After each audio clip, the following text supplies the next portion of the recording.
Wherever you are in the world, welcome to another edition of Jerry's Take on China. And, to coin a sporting phrase, it's all happening here. Here, of course, is China. And there's little doubt that things are happening on a global scale, perhaps more than a casual observer might notice. So here's a rundown on some of the things which are happening, have happened, or are about to happen. Probably the one the world is taking notice of is the Blinken visit. It will finally happen, and at the time of speaking, it's not known how he will be treated. In Vietnam and Saudi, he was disrespected by both countries showing their own flag, but not showing the US flag. It didn't go unnoticed in Chinese media, but it might not have been commented on so much in Western mainstream media.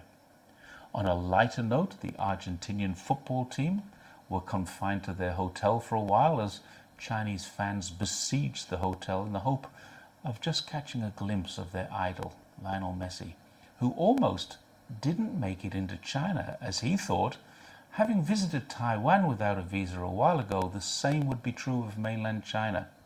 And that's a reasonable mistake to make if the one China policy is known about. Fortunately, China did the right thing. They issued him with a visa at the airport, and he's here.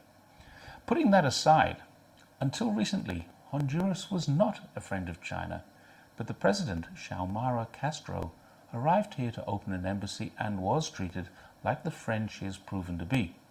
Relations between Honduras and China are set to move into the future on a very strong foundation of mutual respect, with the two countries signing up to partake in the Belt and Road Initiative and more from there. Just a few weeks ago, the leaders of 5 European countries visited Xi'an, the Chinese end of the Silk Road, for a meeting where mutual benefits for all were discussed, agreements were signed, and a positive future assured for China's western and Russia's southern neighbors.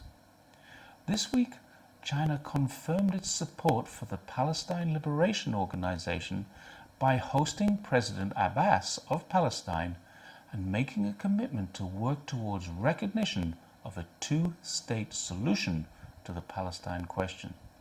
After the success of the Saudi-Iran talks just a few months ago, this is a welcome inclusion into what is almost certainly the most difficult political situation in the Middle East. There are also unconfirmed rumors that President Macron of France would like an invitation to the next BRICS summit, and this follows his recent visit and discussions with China. On a political front, there is no doubt it's all happening. But it gets better. Elon Musk was recently here. He did have some criticisms of the way Chinese workers spend a little too much time in meetings, which anyone who has ever visited Chinese workplaces can attest to. But his overall opinion is that Americans are more likely to avoid work, while Chinese employees, in his opinion, won't need to burn midnight oil. They'll be burning the 3 a.m. oil. Tim Cook of Apple went one step further and praised China's innovation. Now, what a shock this must be to the "they steal IP and copy others" crowd, who have not quite realized what the world's leading CEOs have noticed. China is one step ahead of everything they're alleged to have stolen. The rest of the world is now playing catch-up to China's innovation.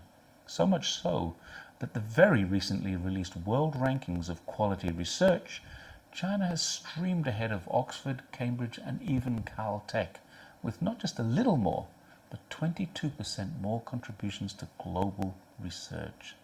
And now Bill Gates has arrived in China and will be the first leading business person to meet with Xi Jinping since before the onset of the COVID pandemic. Xi and Gates do have a history. They met in 2015 and have corresponded with each other. One known letter from Xi was in thanks to the Bill and Melinda Gates Foundation in the early days of the initial COVID-19 lockdowns. Like them or loathe them, leaders and influencers of the world's foremost organizations and institutions are beating a path to China's door. Their reasons are not to criticize China for imagined human rights abuses. They aren't complaining about imaginary military expansions. And they aren't suggesting that China is engaging in debt trap diplomacy. They're here for a different reason. Some suggest that China has invited them here to revive foreign business interests. But that's not the case. If it were, China would be visiting them. They're here because they know this is where the future lies. And they know they need to engage with a rising China. The consequences of not being engaged with China are worse than any imagined consequences of China's rise. That's my take on it. Thanks very much for watching. Please like, share, and subscribe, and I look forward to seeing you the next time. Thanks once again for watching Jerry's Take on China. Bye for now.